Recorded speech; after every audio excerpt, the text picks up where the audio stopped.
Hello, listeners. Welcome to Hear Me Speak. It's Casey here. Today, I wanted to talk about the school closure during this coronavirus pandemic. In response to the outbreak, countries all over the world have had to implement school closures as a way to control the virus outbreaks. Now, even though schools have been closed for a few weeks here in London, in some other parts of the world, this has been for much longer. But we have yet to know how effective this has been at this time.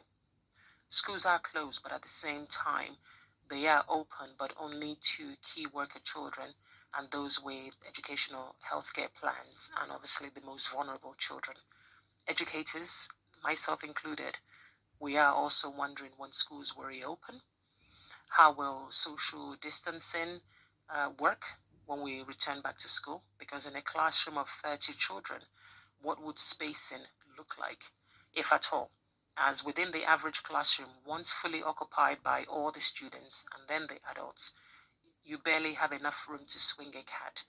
So, will there be social distancing policies put in place? And how would this work during break time, lunchtime, after school clubs, all the extracurricular activities that children get involved in? So, these are all questions and then some to think about as we move forward.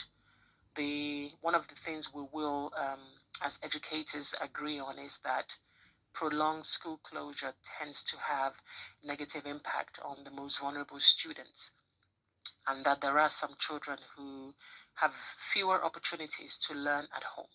So this virus doesn't help at all, and we continue to remain hopeful and prayerful that a vaccine will be found and that the stem will be stopped in terms of it being the continuous spread with the amount of people dying and falling ill.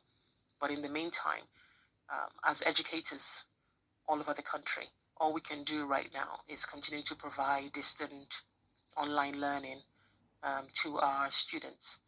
And my heart truly, truly feels for those students who have no access to computers or decent internet connection in at home, because in their case online learning will not be accessible, and this will only serve to further set back their learning and their progress when they return back to school. And then on the other side of the coin, you also have people feeling stressed, overwhelmed, and anxious, and not just the amount of work that their children are coming home with or have been sent home with, but that for the foreseeable future, they will now have to add the title teacher to their role at home. Now, this is a daunting task for a lot of parents and carers, and might I say, one that will certainly make educators be better appreciated world over once this pandemic ceases. I do want to say that it's okay that majority of parents and carers feel like they have no idea what they are doing. After all, the last time they were in school, libraries were still around. McDonald's Happy Meal probably cost £1.99, and there were still phone booths on every corner of every street. So no one, parents, carers, and educators, no one should feel guilty or stressed at this particular time, as this is an unprecedented time we are living in. And right now, as far as I'm concerned, health and mental well-being overrides distance or online learning. So parents and carers are, to me, they are and they will always be their child's primary educators. So whatever they decide to engage their children with is up to them, for that is their role and that is their right and is their responsibility. We, the educators at school, I feel at this point in time, we are here to facilitate learning. We are here to provide support, not just to our students, but also to the families. And we are also doing the best that we can. I do think that it's a little bit more challenging to facilitate distance learning with children in primary school, both from the point of view of the educator, and I also think from the point of view of the adults at home as well. So we must again remember that this isn't the norm. Unprecedented times as COVID-19 continues to be at the forefront of people's minds. So we educators, we need to know that reams and reams of work that most likely will not be done is not a reflection on our teaching practices. And it's also good for parents and carers to know that the endless pages and pages of work that's being issued to their children can be completed or not.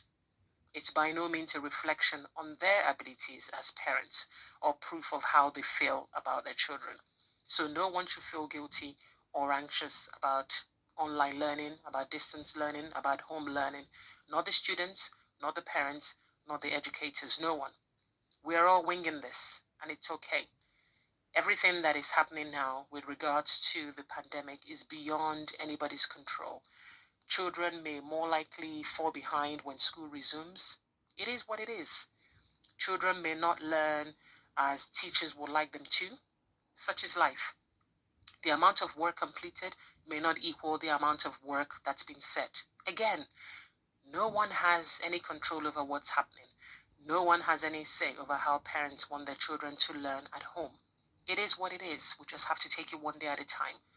But all in all, the period of distance learning is just right now revision work, because children, as primary and secondary children, if they could learn new concepts easily online and without teaching input, then no one would need school and no one would need educators. But that's not the case. So in all of this, at the very least, my hope is that children should read daily and be exposed to a variety of texts, be it newspapers, be it magazines, be it online, be it pamphlets, be it leaflets. It doesn't matter what it is. They should read, read, read. They should read and they should be read to. That is the bottom line. And if on top of that, parents decide that they want to talk with their children, they would like to laugh with their children, they would like to play with their children, they would like to do other things with their children, they would like to talk through their children's own angst, then as a teacher, I can ask for no more. We also have to make sure and take into account that the well-being and mental health and the perspective of the parents and the adults who are looking after our student, it's also paramount, because behind those children are adults who are also going through a very difficult time, who are also feeling anxious, who are also feeling worried, who are also feeling scared about what's going on. So distance learning, online learning, whichever way you want to look at it, we have to think about the whole family as a unit and not just our students. I would like to end this podcast with a quote. Always find time for the things that makes you happy.